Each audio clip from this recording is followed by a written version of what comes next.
Why can't you just turn your brain off and enjoy something? Ask any critic for a list of their top 5 most annoying frequent comments, and this question is sure to be on there. Aside from the fact that it basically undermines the entire practice of criticism, what makes this question so frustrating is that it's bullshit. No one is actually able to just turn their brain off and enjoy something, and if they were, then they would have no reason to consume media in the first place. They'd be perfectly entertained by staring at a fucking wall. Not having any critical judgment about anything is the same thing as literally having no taste. As soon as you're able to distinguish between things that you like and things that you dislike, then you've proven yourself to have a standard of critical judgment, even if you can't define it. But as much as I would love to keep pulling this phrase apart and making fun of it, there's another slightly more nuanced question which critics get asked all the time that I think gets closer to the heart of what these people are really asking. Do you hate fun?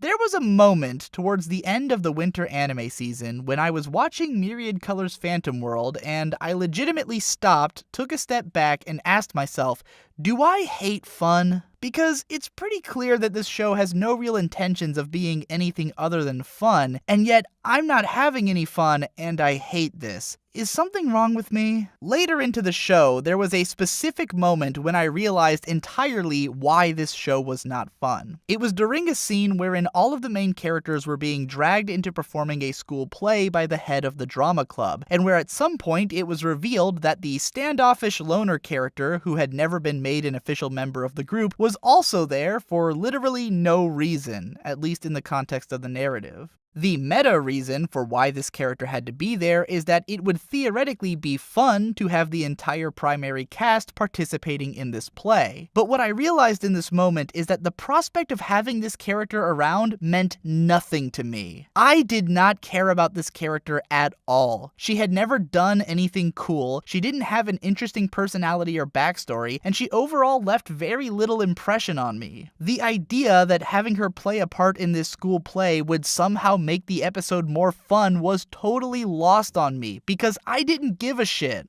While I was ruminating on that, I remembered a time in which I did indeed have fun. It was in December of 2006 when I first marathoned the first season of The Melancholy of Haruhi Suzumiya. In that show, there was an episode wherein Haruhi and Yuki were recruited for a school festival performance by a band whose guitarists were both out of commission. The main emotional crux of the episode revolved around Haruhi's involvement with this band, but Yuki was pretty much just there for fun, and her inclusion was absolutely genius. That's because Yuki is an incredibly fun character. She's basically an alien with the power to bend reality who uses those powers to do hilariously mundane things in everyday scenarios, and she's got a really memorable personality and does all kinds of super badass things. There's a moment of realization when Yuki picks up the guitar and starts shredding these huge ass riffs and solos that, of course, she can play the guitar perfectly, because she can learn pretty much anything. But the setup for it is so well earned that it goes a long way in crafting what is overall one of the most legendary scenes in anime.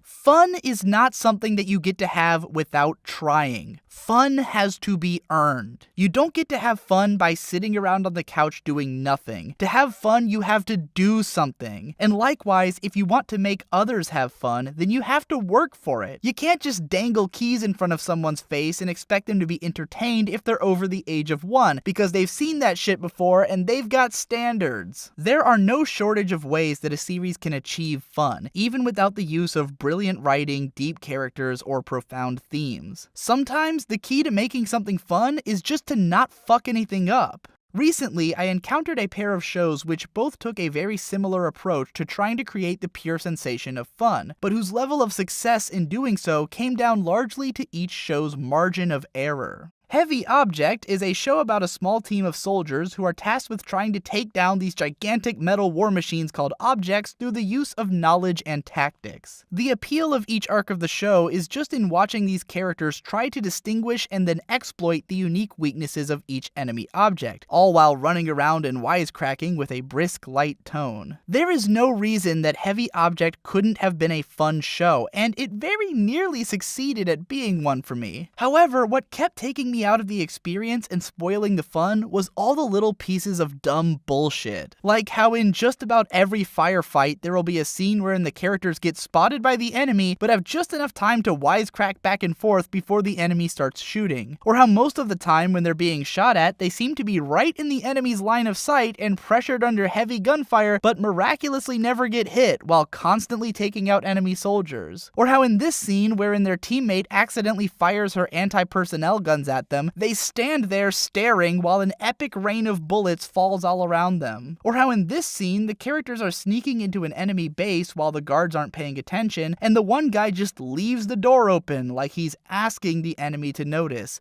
etc. On their own, none of these moments are that big of a deal, but what happens when all of them are stacked on top of each other is that they keep me thinking about things that I shouldn't be thinking about, and slowly eat away at the dramatic tension of each scene. How am I ever meant to believe that the main characters' lives are in danger when they can make enormous tactical mistakes on a near constant basis and never suffer any repercussions? If the appeal of this series is meant to be the use of strategy to overcome seemingly impossible odds, then why does it feel like luck is always on the side of the main characters, and like they can't possibly lose? This isn't to say that I'm totally averse to shows that are just about crazy, ridiculous bullshit, but this show isn't nearly over the top enough to be fun on that level. If you're gonna have a story where the rules of reality barely apply, then you really have to go over the top for it to leave any kind of impression. At the very least, if this show had been really nice looking or had well-directed action scenes and great animation, then it might have been cool enough to look at that I'd want to watch it anyways, but given that the show is uglier than sin, it has no such qualities. Which brings me to a show from last season that succeeded in all of the places where Heavy Object failed, called High School Fleet.